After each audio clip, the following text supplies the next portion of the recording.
J'ai reçu il y a quelques années une annonce pour un colloque sur la maternité, un colloque de psychanalyse, et il y avait un tableau que je n'avais jamais vu, qui m'a frappée. Je me suis demandé qui l'avait peint. C'était un tableau d'une maternité allongée, pas du tout les maternités habituelles avec l'enfant comme ça sur le... Non, quelque chose de beaucoup plus alangui, très beau. Et quand j'ai vu que c'était un tableau qui datait de 1907, j'ai été très étonnée par sa modernité. Et je me suis intéressée à la femme qui l'avait peint et j'ai découvert qu'elle avait une vie singulière, forcément, mais assez poignante, puisqu'elle est morte jeune d'un accouchement, après avoir énormément peint des maternités, des enfants. Et puis elle a eu une très grande amitié avec Rilke. Et Rilke était déjà quelqu'un qui m'intéressait beaucoup.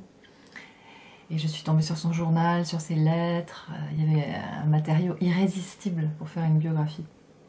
Elle a écrit un journal qui n'est pas publié en français, qui est publié en allemand et en anglais, que j'ai lu en anglais. Et puis, de fil en aiguille, j'ai lu ses lettres à Rilke. Et le jour où j'ai compris que le requiem à une amie de Rilke, cette amie, que c'était Paula Modersohn-Becker, je sais pas, ça a fait une espèce de... Comment on appelle ça en chimie? De précipité dans ma tête. Et je me suis précipitée pour écrire cette biographie. Et puis ça ne suffisait pas, il fallait la montrer. Et j'ai posé la question à plusieurs musées parisiens, jusqu'à ce que le musée d'art moderne me dise « mais ça fait un moment qu'on y pense à elle, et que oui, il faut la montrer, il faut l'exposer ». Et là aussi, il y a eu un procédé de chimie, ils avaient aussi envie d'un regard littéraire sur cette peintre, il y avait une magnifique exposition à faire. Et avec Julia Gary-Morse du musée et Fabrice Ergotte, on a fait cette exposition. Et pour moi, c'est un aboutissement extraordinaire, qui aura lieu donc du 7 avril au 21 août 2016. Alors, c'est une vie qui m'intéresse, parce qu'en fait, évidemment, je ne m'y intéresse pas pour rien, c'est venu rencontrer mes propres obsessions, comme on dit, qui se retrouvent dans mes romans, c'est-à-dire la tension entre la conjugalité et la liberté. Dans son journal, il y a vraiment cette femme qui épouse un homme qu'elle aime et qu'il aime, mais qui en même temps ne rêve que de s'enfuir de ce mariage. Il y a la tension entre la ville et la campagne, ou pour mieux dire, les immeubles et la nature, quelque chose comme ça, qu'elle peint aussi, puisque c'est une jeune Allemande qui adore Paris. Et elle passe son temps à fuir son village de Worpswede au nord de l'Allemagne, à côté de Brême, pour aller à Paris. Et elle va à Paris la première fois en 1900. Le 1er janvier 1900, elle est à Paris, c'est le jour où elle arrive de Brême, et elle voit le Paris de l'exposition universelle, et elle voit bien sûr le Paris de Cézanne, de Modigliani, du douanier Rousseau. On voit ces peintres dans ces tableaux, l'influence de ces peintres, et ce qu'elle en fait comme femme aussi. Alors ça pose la question d'une peinture féminine, et j'ai aussi voulu écrire sa biographie parce que je me pose cette question sans y répondre. Et puis elle a une vie ensuite qui est tendue entre le désir ou pas d'enfant,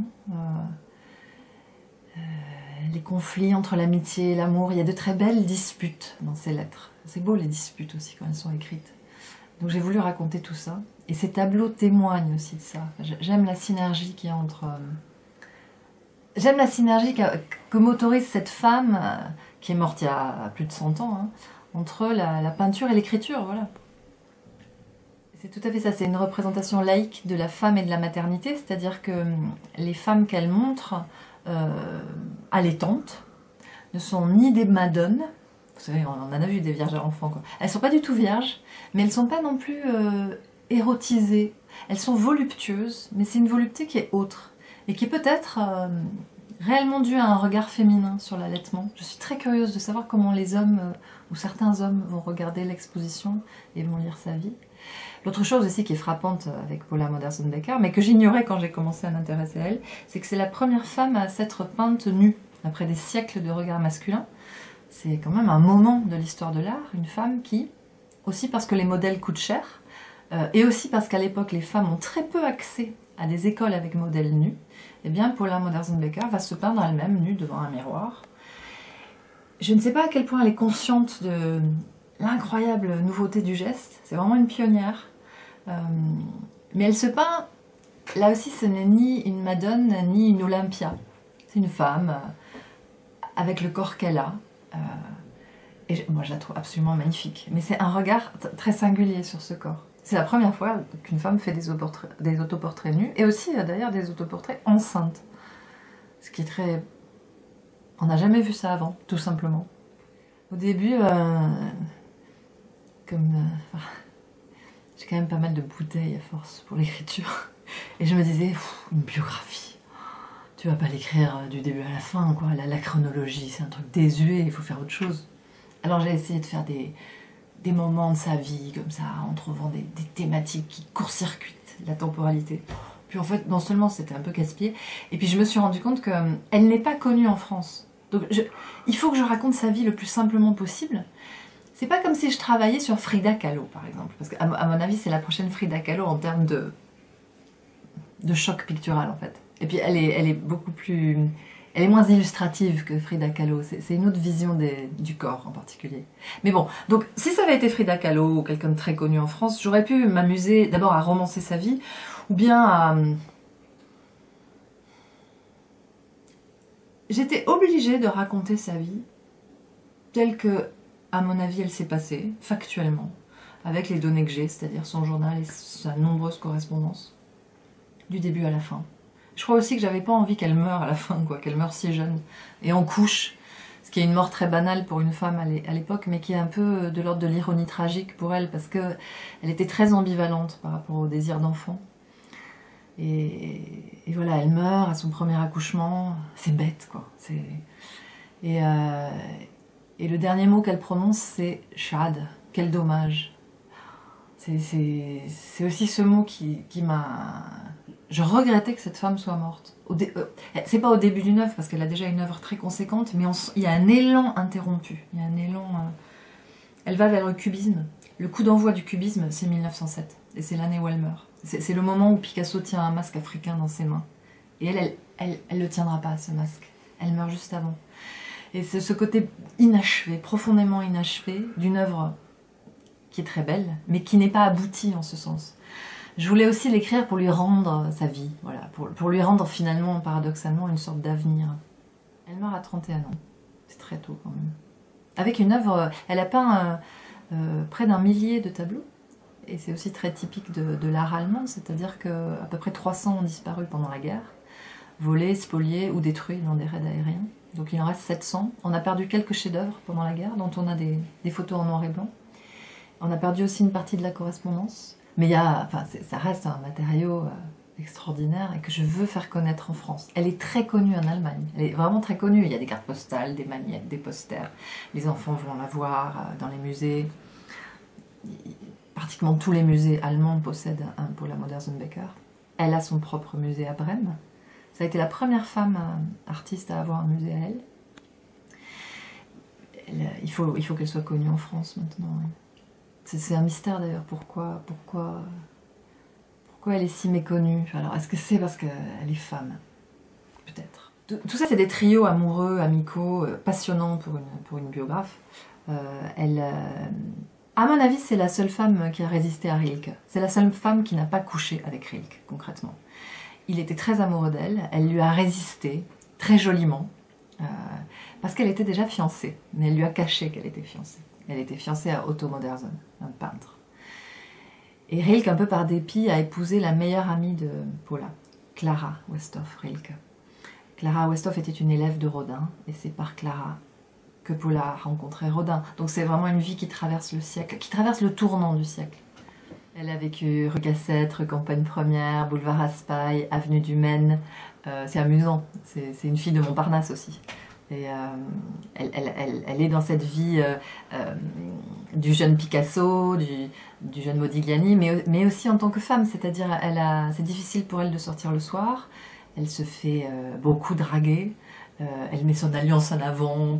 C'est aussi très, très intéressant de voir comment une jeune femme à Paris se débrouillait en 1900. C'est une jeune bourgeoise, hein, il y a un peu une image d'elle en Allemagne comme une artiste bohème sacrifiée à l'art. C'est pas du tout vrai, c'est une bourgeoise qui tient à son confort, mais qui est dans ce dilemme à la Virginia Woolf de ne pas avoir de lieu à elle, ni d'argent à elle. Son mari et sa famille sont des bourgeois, mais elle, il faut qu'elle demande l'argent. Elle parle beaucoup de ça dans son journal. Elle n'a pas d'indépendance financière. Donc ça croise aussi tout ce questionnement féministe que j'ai aussi pris plaisir à traduire dans ma traduction de Virginia Woolf. J'ai fait les deux choses en même temps, la biographie de Paula Modersohn-Becker et la traduction de Un lieu à soi de Woolf. Elle est immensément plus connue qu'Otto Modersohn. Otto Modersohn, le pauvre, j'ai envie de dire. C'est pas un peintre inintéressant, mais c'est un peintre qui préférait Puvis de Chavannes à Monet. C'est-à-dire c'est un peintre pas forcément réactionnaire, mais très conservateur, qui rate complètement le tournant de l'impressionnisme, alors qu'elle est au-delà de l'impressionnisme. Elle comprend Gauguin, elle comprend le douanier Rousseau, et elle aime ce qu'on appelait à l'époque le primitivisme, c'est-à-dire à la fois les sarcophages des momies du Fayoum, qui la marquent beaucoup, cette simplicité, ce regard, vous savez, des momies, enfin des sarcophages égyptiens, un regard très direct, très noir, avec une matière très lisse. C'est des choses qui se retrouvent dans ces portraits, qui sont très frontaux, pas du tout sentimentaux, et en même temps poignants, avec quelque chose de spectral chez elle. Elle attrape quelque chose de spirituel dans les portraits, et en particulier ceux des enfants. Ça, c'est quelque chose d'assez inédit aussi. Elle peint les enfants sans la moindre niaiserie, comme des êtres humains à prendre au sérieux. Elle leur rend leur gravité. Et donc oui, son mari, Otto Modersohn, lui, c'est un paysagiste intéressant, mais voilà, il dit que l'impressionnisme est une peinture à la montre. C'est-à-dire qu'il faut attraper l'instant. Ça ne l'intéresse pas du tout. Lui, il campe son chevalet, traditionnellement, dans les marais, devant ce vide, il reste des heures à peindre le tronc des arbres. C'est académique, disons. Elle le dépasse, et d'ailleurs, ils ne s'entendent pas très bien. Enfin, il y a aussi des très belles disputes esthétiques dans leurs échanges.